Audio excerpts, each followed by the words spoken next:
Cordial saludo, maestro Ley Martín. Un agradecimiento especial para nuestros colaboradores, don Luis Enrique Ríos en Barranquilla y don Ricardo Bedoya en Bogotá. Continúo con las grandes enseñanzas, algunas son simples pero muy poderosas, del libro Memoria Emocional, el libro de los 2020 prácticos consejos para vivir mejor física, mental, social y espiritualmente, del maestro Pedro H. Morales. Él dividió su libro por temas, ¿no? Acá hay un tema dedicado a negocios. Mantenga sus planes y programas porque son la base de su realización. Sí, mantener como los planes, los programas y los proyectos, pero muchas veces hay que estarles haciendo ajustes, ¿no? Por eso es que la flexibilidad es muy importante. Por eso es que hay que tener muchísima información a la mano. Por eso hay que tener flexibilidad y creatividad. Definición de creatividad. ¿Qué es creatividad? Es escuchar lo mismo que escuchan los demás y pensar algo diferente. Ver lo mismo que ven los demás y pensar algo diferente. Y es ahí, por ejemplo, donde pueden aparecer grandes opciones de negocio, ¿no? Le dijeron lo mismo a 30 personas. Una pensó algo diferente y fue esa la persona a la que le fue muy bien, porque pensó algo diferente, ¿no? Nunca intente nada que no esté dispuesto a terminar. Aquí la enseñanza es: tenga iniciativa, pero también tenga acabativa. Termine lo que comienza, aun cuando terminar signifique, por ejemplo, abortar una idea, porque no estaba funcionando.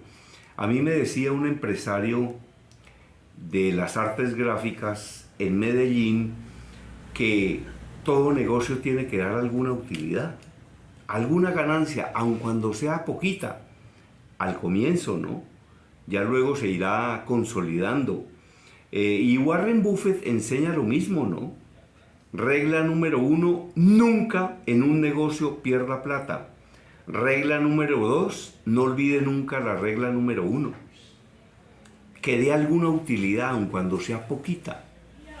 Mientras se va consolidando y mientras usted va haciendo algo que es lo más importante, que es la clientela. Esas personas que recompran, esas personas que vuelven a comprar y se convierten en clientes, ¿no? Esos son, por supuesto, los que hay que conseguir y los que hay que conservar y los que hay que cuidar, ¿no? Y lo dice también Warren Buffett, ¿no? Dice que en sus empresas él perdona que pierdan plata. Lo que no perdona es que pierdan prestigio. Y el prestigio es muy difícil de construir y de conseguir, y usted lo puede perder en un momentico, ¿no? Hay gente que dice: es que nuestros clientes son fieles. No hay nada más infiel que un cliente. Un cliente está satisfecho con lo que usted le da hasta cuando encuentra algo mejor. Apenas encuentra algo mejor, hasta luego. Y lo grave de la inmensa mayoría de los clientes es que no se quejan. Los clientes no se quejan. Los clientes ven detalles, ven deficiencias, no dicen nada, se van, no vuelven y comienzan a hablar mal de usted. La inmensa mayoría de los clientes no se quejan, desgraciadamente. Por eso es que los clientes que se quejan son una bendición de Dios, porque le permiten a usted no solo solucionar el problema a ese cliente, sino evitar que ese mismo problema se le presente a los que vienen, ¿no? Entonces un cliente que se queja es una bendición.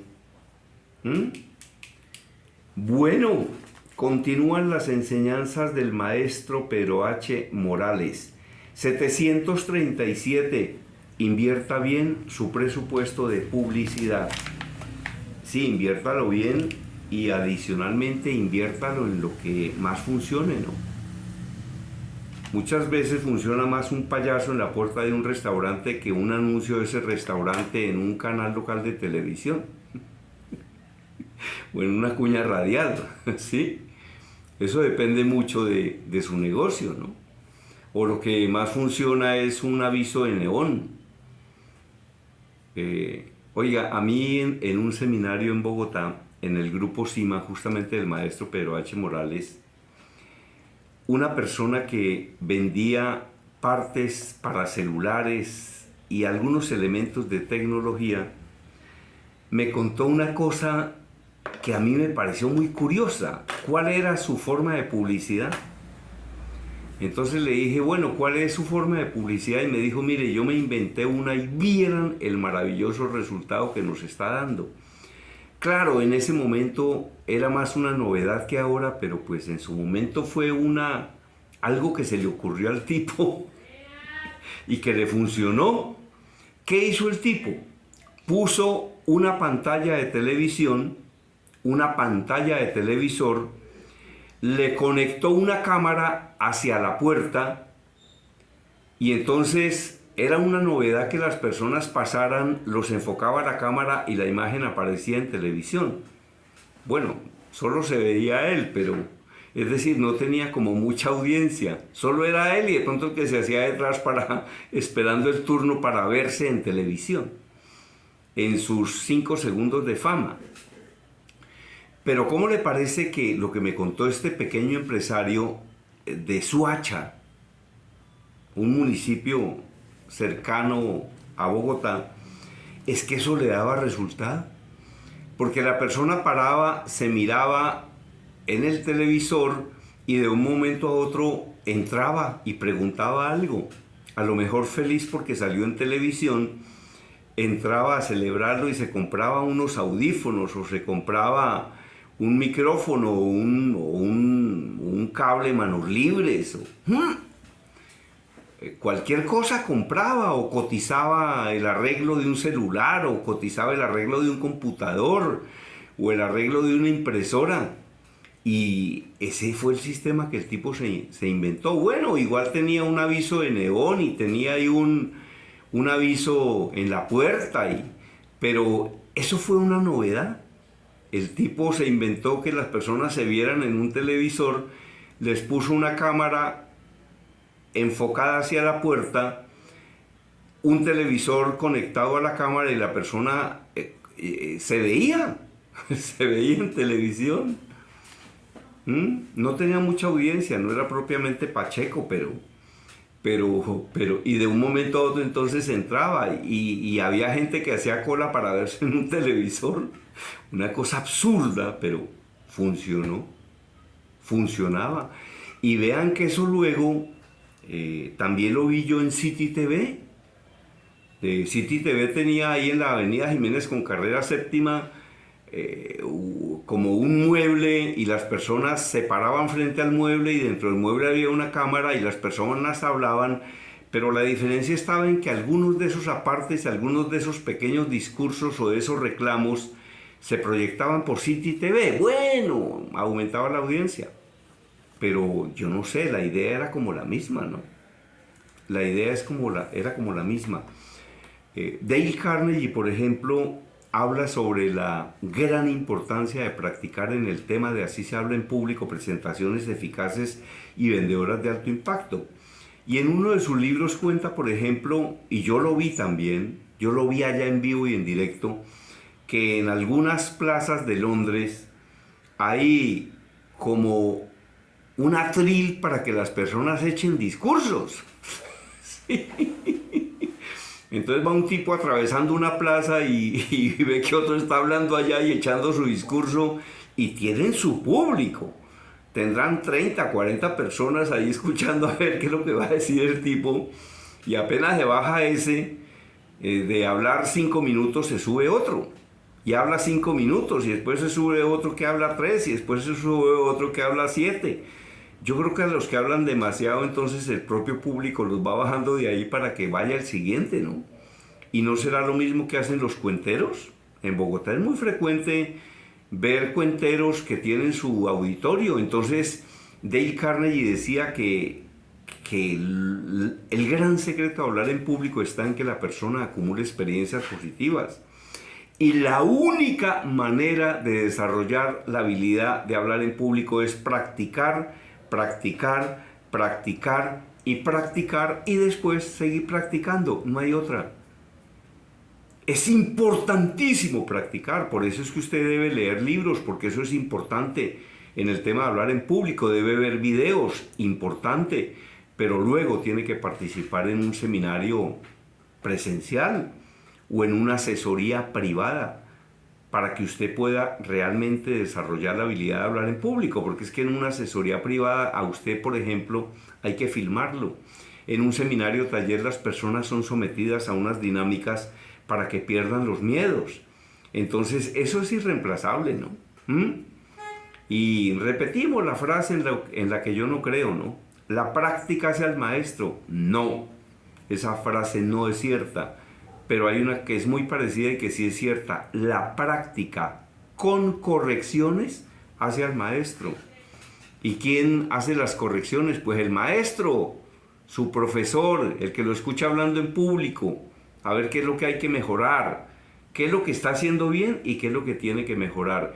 Entonces, decíamos que en Londres hay eso, ¿no? Hay en las plazas públicas, ¿verdad? En algunas, ¿no? Hay como un atril y hay personas que echan ahí su discurso. En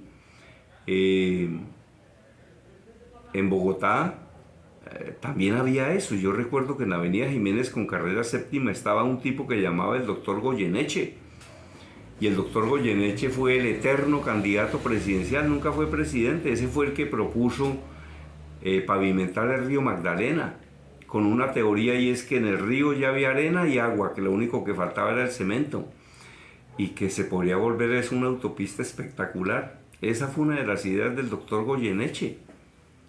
Bueno, hacer otra cosa, ¿no? Pero él se la pasaba ahí en la Jiménez con séptima, repartiendo como un periódico, una hoja y echando ahí como sus discursos, ¿no? Y sus cuentos y sus historias.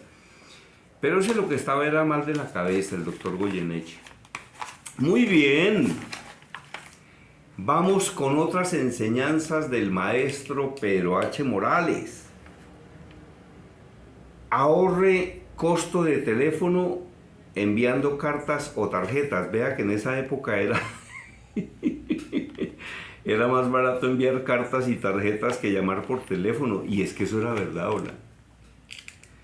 Hay gente muy joven que escucha este programa y que no entiende de qué le estamos hablando, pero ustedes saben lo que costaba un minuto de larga distancia en Telecom.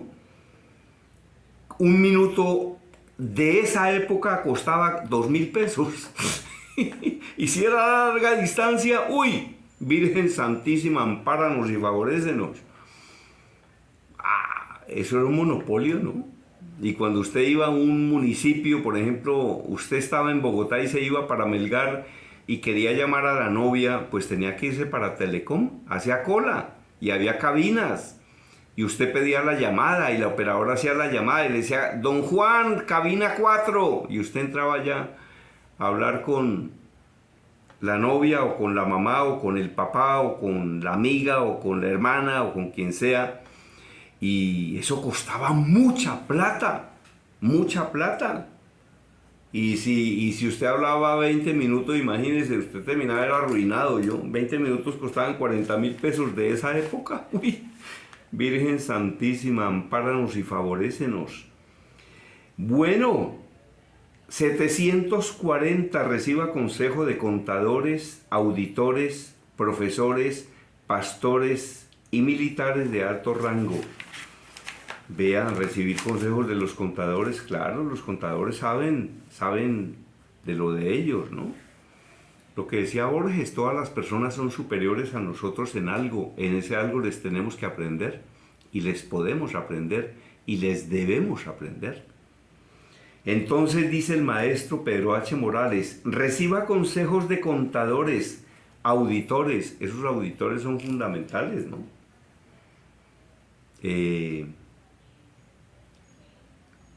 Sí, esos auditores son fundamentales porque infortunadamente en las empresas se roba mucho, ¿no? Por eso es que yo soy poligrafista, egresado del Latin American Polygraph Institute.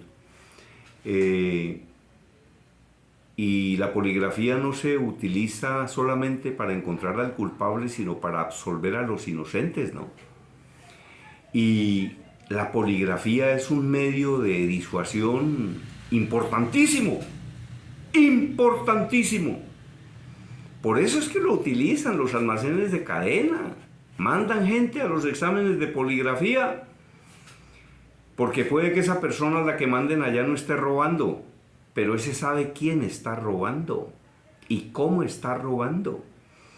Y donde más sale la información que le interesa a la empresa es en la entrevista previa a que el sujeto, como lo denominamos los poligrafistas, sea conectado. El polígrafo funciona. Y las personas son muchas veces escogidas al azar y los mandan a su prueba de poligrafía. Ahora, no es obligatorio que la persona acepte, pero el que no acepta, ¿por qué no lo hará? Hola. Usted va a un examen de poligrafía porque aquí se robaron un celular, o se robaron un computador, o se robaron 4 millones de pesos. Usted debe ir al examen, van a ir 8 personas, dice el gerente de la empresa, y de las 8, una se niega a ir. De pronto el gerente dice: blanco es, gallina lo pone y frito se come, hola. El que nada debe, nada teme. Entonces, y adicionalmente en las empresas, por ejemplo en las empresas de seguridad, en las empresas que transportan valores, someten a las personas a exámenes de poligrafía. Hay uno que se llama preempleo. Se llama preempleo porque le hacen ese examen antes de recibirlo. Porque es que como guardaespaldas del presidente de una empresa se puede postular un secuestrador, ¿o no? Sí, el jefe de la banda, ese va y se postula para cuidar al presidente de la empresa. De los 20 días el pobre presidente está secuestrado. ¿O no va a ocurrir eso? Para trabajar como celador o como una persona armada que custodia las fortunas en un carro de valores, se puede presentar para hacerlo un atracador. ¿Puede ser o no? Por eso es que se hacen exámenes de preempleo, porque esa persona sería detectada. Sabríamos que miente al momento de seleccionarlas. Y hay otros exámenes que se llaman de rutina, porque una persona puede que lleve 2 años sin robar, pero en cualquier momento comienza a robar. En cualquier momento se le daña el corazoncito, o se lo daña el marido o el novio, y comienza a robar. Entonces se hacen exámenes de rutina. Y hay otros exámenes en poligrafía que se llama el examen específico. Es cuando se perdió algo y queremos saber quién se lo robó, punto. Y muchas veces el que se lo robó no era la muchacha del servicio, era el vicepresidente comercial. Por ejemplo, ¿puede ocurrir o no? ¿Puede ocurrir? Entonces, el polígrafo determina que de estas 8 personas, esta señora del aseo no fue, esta señora del aseo tampoco fue, el vigilante tampoco fue, el mensajero tampoco fue. ¿Por qué lo miramos solos a ellos? Entonces, ¿quién fue? El hijo de la dueña. ¿Será que puede ocurrir eso o no? ¿Usted cree que es mentira? ¡Ocurre! Muchas veces los robos en las empresas los hacen los hijos de los dueños. ¡Ocurre! Averigüe muy bien qué es la poligrafía y para qué sirve y cómo es que funciona. Y cuídese. Hay muchas personas robando en las empresas, así de simple. ¿Qué roban? ¿Computadores, plata? Muchas veces roban una cosa más valiosa, información. ¿Sí? Entonces tenga mucho cuidado. Como me decía a mí un ejecutivo de Almacenes Éxito, lo voy a mencionar porque nosotros capacitamos 3.000 personas de Almacenes Éxito en Bogotá. Me decía: en el Éxito, al que se roba un frijol lo echamos. ¡Punto! Y así hay que hacerlo. Y cuando sospechan que en algún área se están produciendo robos, pues ponen cámaras